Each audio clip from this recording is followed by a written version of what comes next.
Давайте начнем. Good morning, everyone. My name is Svetlana. I work in the company Castis, and I work as a test lead, and we develop software. In my experience, I have faced various problems. For instance, in one of my works, I was both acting as an account manager and a tester. However, I managed to postpone the date of release. Sometimes we spend until 1 at night and trying to fine-tune the functionality until it's operational. But the longer I work, the more I observed that deadlines put a lot of pressure on us, and testing is very important.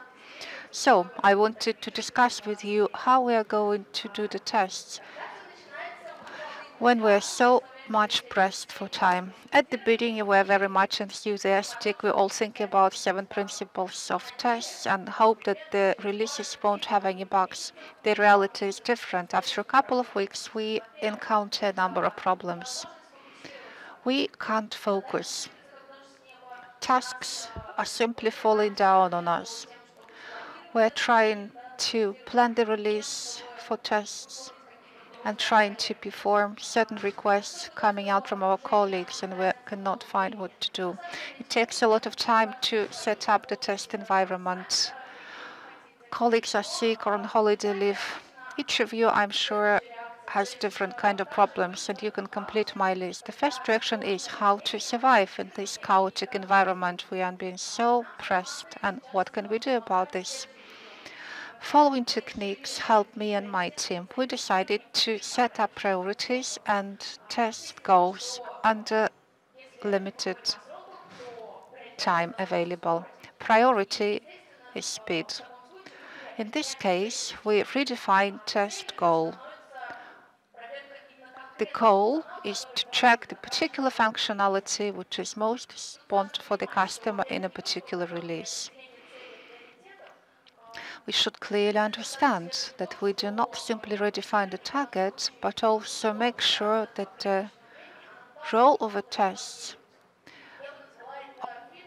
with such a limited time becomes a kind of a filter which allows for not letting dust come through.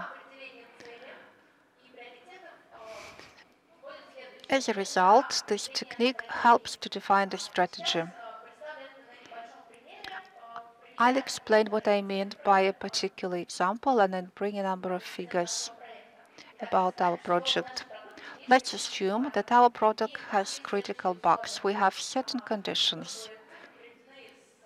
The figures are taken from my current project. And these are the values that we had at the beginning of my work in this presentation. We have 230 test cases in a release test plan, 3 testers in our team, 20 minutes per each test. That's an average duration. There is no automation because we're only a young project and it has to be performed quite soon. Initially, we followed the standard strategy. We performed all test cases and we listed all defects. And in the end, we were able only to go through a part of the test. Yes, we were able to log the bugs and we were able to fix the most critical ones. However, we handed over a version with the critical bugs that were important for the customer. And we decided that we had to do something about it. So we decided to develop a reduced checklist, which will include only most important functionalities tests for the customer. We also included checks of such functionality that is more likely to cause problems. We used the method of free search, and we tried to inform about bugs in development as fast as possible. Eventually, we did all the checks and we managed to fix the most critical bugs. So we handed over the release to the customer without critical bugs in the functionality, which was of great importance for the customer. If compare these two strategies, the second one is definitely winning. The second technique, which I would like to tell you about, is the limitation of priority tasks. This technique helps us to survive when being under pressure. These techniques helps to cope with the requests coming from all team around, thus extending our scope of works. It's most important thing in this case is to have the list, a consolidated list of all the errors. It doesn't really matter where this list is. It could be in Jira, or it could be a list in a sprint, or it could be just an Excel sheet or a Word table. We decided to focus only on the tasks that are covered by the tester's competence. Then we agreed the timeline with the stakeholders and started to apply it. It is beneficial to follow these techniques if you are given an urgent task. In this case, you take your list and you take your new task, show it to your management. In 95% of the cases, you either agree to postpone or shift the task to a new release. That's why this technique really helps. But the best thing about this technique is that a list is available, a list which you could use. Another thing that we decided to apply is to limit all the parallel works. We checked how much time we spent on setting the test environment. And we compared the new stand against the already set up stand. Our system is still flexible, there is no install available, and we had to do quite a lot of actions to bring the system into the ready mode. That is to upload all the reference data to do the user setups. But when we have the already available test stand, what we have to do is only to install the builds with new functionality, and then we're able to start the tests. So this is 4 hours compared to 10 minutes. Now it takes us around 1 hour to establish a new stand, and we're still working in this direction. We also decided to analyze the procedure of test case writing. We're either writing them or not. We understand that if we have enough time, we could do this. We developed a test plan consisting of 200 test cases, which increased now. Of course, we're trying to cover the functionality with test cases. But if we understand that the task was handed over to our team later, and we were not able to write down the test cases, then we just don't do it. We postpone it for later, after release is in place. And later we cover this functionality with the support of checklists. Test case writing takes us from 2 to 16 hours depending on the complexity of the tasks. If we do not develop test cases, we use task description and we test against task description. We also decided to reduce the time of going through a complex, comprehensive test plan when each test should be clicked. In our plan, as I had told you before, we had 230 tests. We developed a short checklist consisting of 80 points. The number may vary depending on the release, but includes the most important points. So, release test plan used to take us 25 hours. This figure may sound horrifying. It is true, people working in the product have certain expertise, but release checklist takes only 4 hours. That's why, if we are pressed for time, we focus our attention mainly on the release checklist. One more technique that I would like to share with you is a technique which gives us a possibility to hand over a release with the lowest number of bugs. We decided to try to inform about detected bugs as soon as possible. We do it in the following way. We either test jointly with the developer. Once the build is ready, we ask the developer to take part in the express functionality testing. If we detect any critical points, we write it down or we communicate to developer via chat. Then developer makes a new release of the build. If it's possible, a developer corrects these failures at once and sends us a new build with the errors fixed. And we perform a more full-scale tests in the due manner. This method works well if a developer works in the same room with you or you have a possibility to call a developer and join you. But if your developers work as outsourcers, you might have bug reports against a certain template, which is clear and understandable for everyone.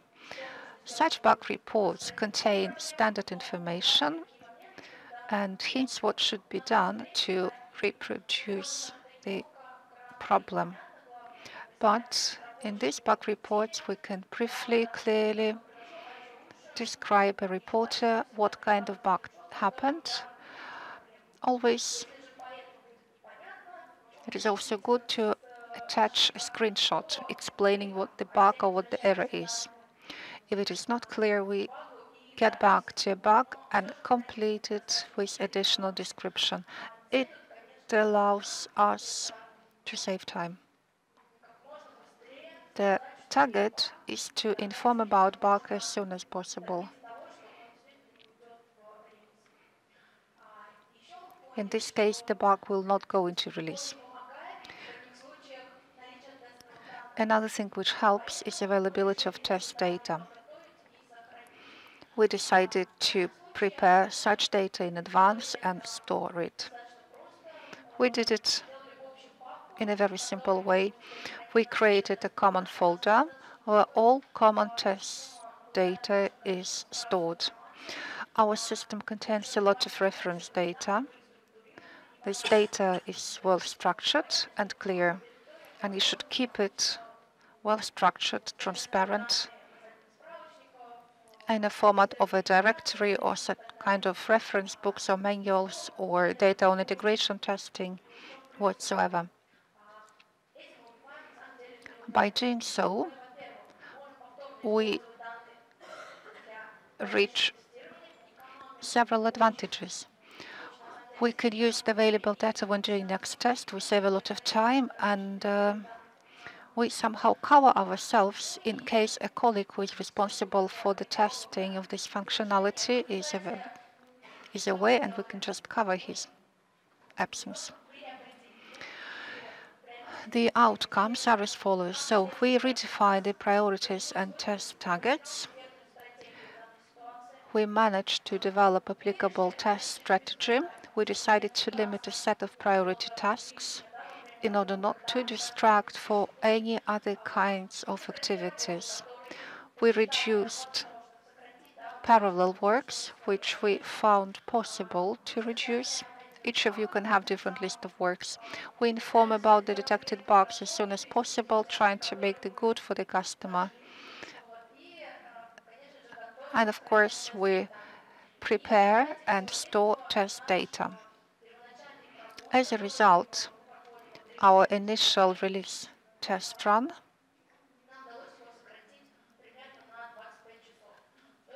reduced by 24 hours.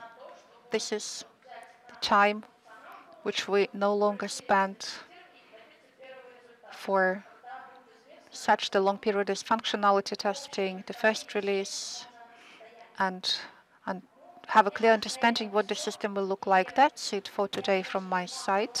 And of course, I wish you not to have such urgent releases. And questions, please. Good afternoon, Svetlana. Thank you very much for your presentation. I have a question about preparation and storage of the data. Usually it's one and the same checklist. Sometimes it may vary. I'd like to ask you about the pesticide effect. How could we avoid a problem of going through the same data, because the data is prepared, everything is available, we're just checking one and the same set of data. Thus, it may lead to the pesticide effect when we are using one and the same thing and we simply do not notice a bug. Thank you for your question. It is true, you prepare test data, but please don't forget that while doing release tests, you run it against something, against the checklist. For instance, checklists change depending on your release. Checklists usually change and get updated. They never remain the same because you have to test most important parts of the system where you could assume a certain error may occur. While doing your tests, you have to keep in mind that there is functionality which could be affected by developers' changes. Developer may introduce new features which might affect the functionality. That's why when you're doing bug analysis, you should test in which parts of the system defects, failures, or errors may emerge. So that's why include the checks of such kind of functionality and features in your test plan. That will be my answer to your question. Thank you very much for your report, Svetlana. I work as an outsourcer, and sometimes there are very urgent releases, and we have to do it under a very tough schedule. But it doesn't happen just at once. There are some kind of the prerequisite for such disasters to happen. What are the signals that make you understand that you are going to be pressed for time and you know in advance that you have to prioritize the tasks? It is true, my experience suggests that usually at the beginning, well, actually it may be quite different. I had a case when I come and join the project and I'm told, hey, we've got this number of hours for the release. And we understand from the very beginning that we're not able to manage to work in this particular time period. The tester understands it, the developer understands it as well, and there's no time even to think what to do and how to act. But the examples that I shared with you are about certain preparation time. Yes, we had certain kind of problems, and then we received a negative feedback, and after that we started to think and we started to prepare well in advance. But usually you already know at the stage when you're given a task list that a management wants you to do the impossible. If at this stage you're able to reduce the task list, if you're able to influence the scope of work in your task list, then please do. But if you have no influence on it whatsoever and your only goal is to survive, then you have to get prepared with your first release and make a very careful parallel planning to avoid further delays and failures. Good afternoon. Thank you for your presentation. So if I understand you correctly, you somehow inform the developers about the testers as soon as possible. But the developers, when you're informing them about the upcoming testing, they're doing some other kind of tasks. Don't you think that it leads to the deterioration of the situation? Well, if you are ready to release software, usually the developers have created certain functionality, and there's a feature at which they are working at the moment. At best case, there is a time for bug fix. So honestly, I don't know, but I'm sure project managers are aware that a time for bug fix should be allocated. This time for bug fixing is usually planned while project development stage. At least it happens in our company. Another point, yes, you're quite right. The developers working at different tasks, but if you say that there is a kind of a mixture that we're adding in them more work, there is a merge of certain tasks. Possibly, yes, they have more work and they have to consider the comments in the punch list in another field of their activity, but it's not only testers who should suffer. So my point is that such limited deadlines affect performance of all groups, of developers, of testers, but in our case, developers help us a lot. Let me ask you a complicated question. Don't you think that in such a situation it's much more reasonable that a developer shows you a ready code in the local machine before he sends a release to you? Maybe this would help. Well, actually, you mentioned a very good proposal.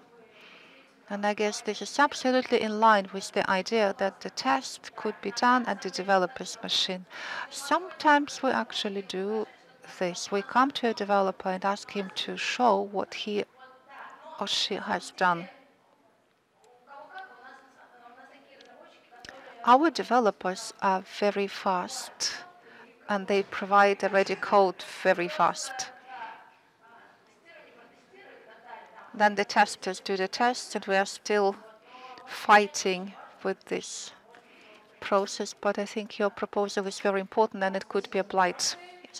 Thank you. Вопрос можно.